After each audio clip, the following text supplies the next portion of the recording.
السلام عليكم ورحمة الله وبركاته. كسو دوادا كيستا تي في برنامج كينا مانتا ايا وحا وكساب سنيهي أرين أما توبيك أي سنجعلين إن سومالي دا لغاله الله أما إيكا هدلان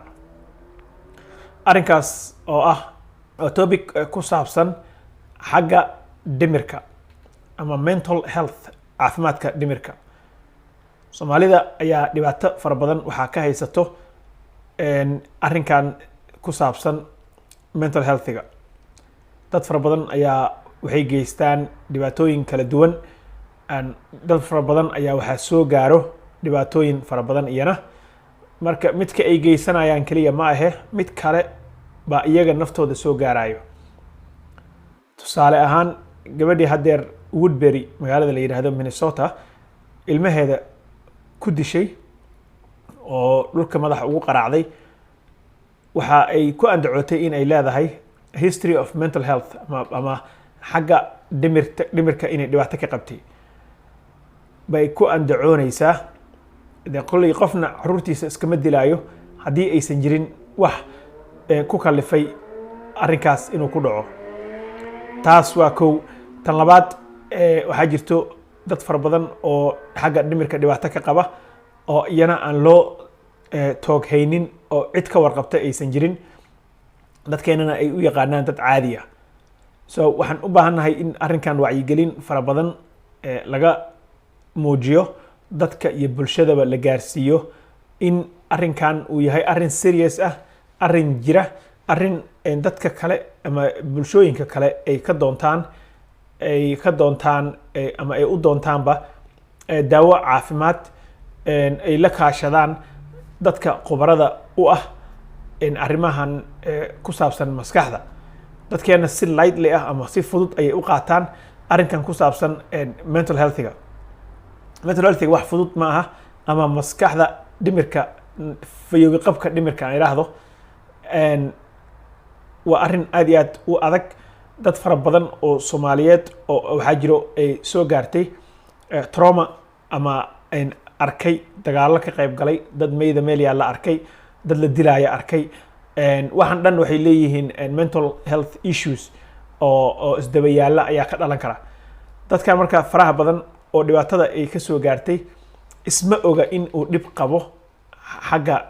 maskaxda ah dhimirka ah sababtoo ah dad qof caadi u eg yahay laakiin waxaa jirto wax la yiraahdo post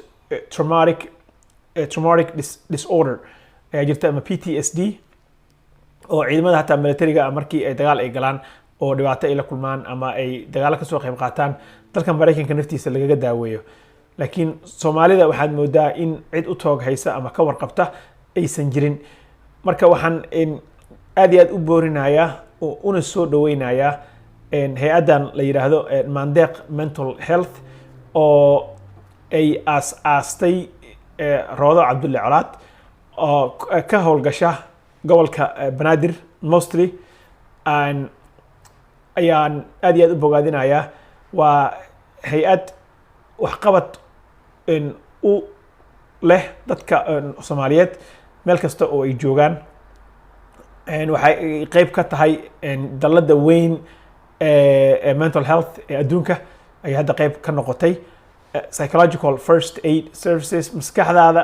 haddii cirbad ay ku durto dhakhtarka tagtaa teetana lagugu duraa haddii ay wax aad la kulanto xanuun kale dhakhtarka tagtaa waa lagu daaweeyaa laakiin haddii cudur ama xanuun xagga maskaxda uu kugu yimaado Soomaalida badana ma laha meel ay ku cararto mana laha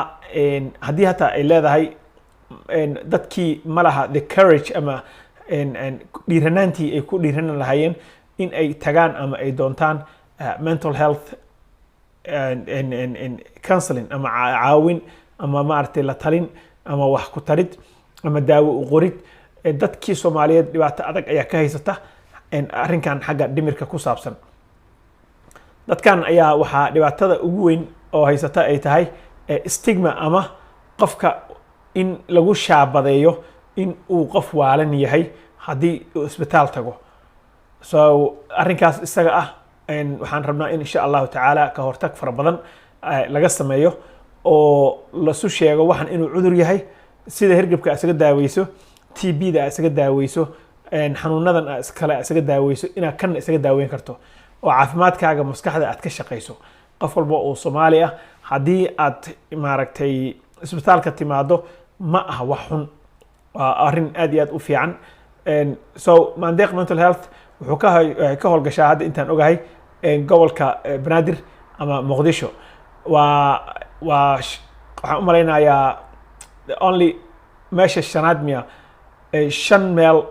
oo cudurrada dhimirka lagu daaweeyo ama dadka dhimirka wax ka qaba ay tagi karaan